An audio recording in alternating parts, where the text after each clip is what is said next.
Much of the attention recently has had the public asking about the value that a CEO brings to an organization. The high salaries and benefit packages have gained society's attention. Can one person really be worth and add enough value to make up for the amount of money they are paid? While we can't truly address this in the course, we will analyze how leadership does deliver value to the employees and customers who are associated with an organization. In the past, leaders set the direction by telling people what to do. The value of the leader-follower relationship has changed dramatically. Now, leaders not only need to develop their own skills to lead, but need to develop closer working relationships by taking more personal responsibilities for employees and customers. Through the other modules in this course, we have discussed how leaders can reach those they work with. Where they can't do all of this on their own, leaders need to design a leadership team to advance the mission of the organization and support the needs of all.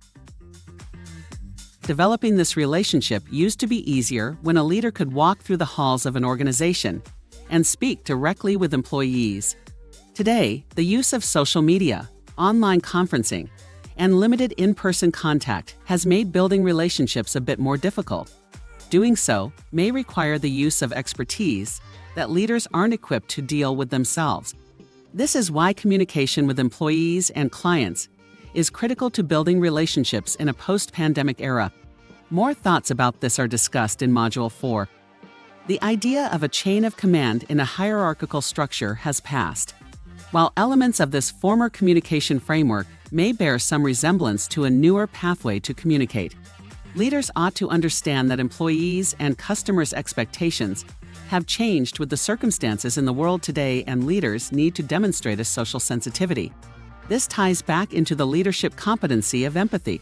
Information flows more freely than ever before, and so the actions of leaders must act accordingly. We can think of this as social etiquette in ways to put employees and customers at ease. Climbing the ladder of success for leaders now requires a remembering where you came from. The challenge is to gain a broader perspective without losing focus on what it is that got you to where you are now. Many times, some of lowest levels on the organizational chart have the best view of what is really going on in an organization. They tend to talk with a lot of employees in order to do their job, and they gather a lot of data.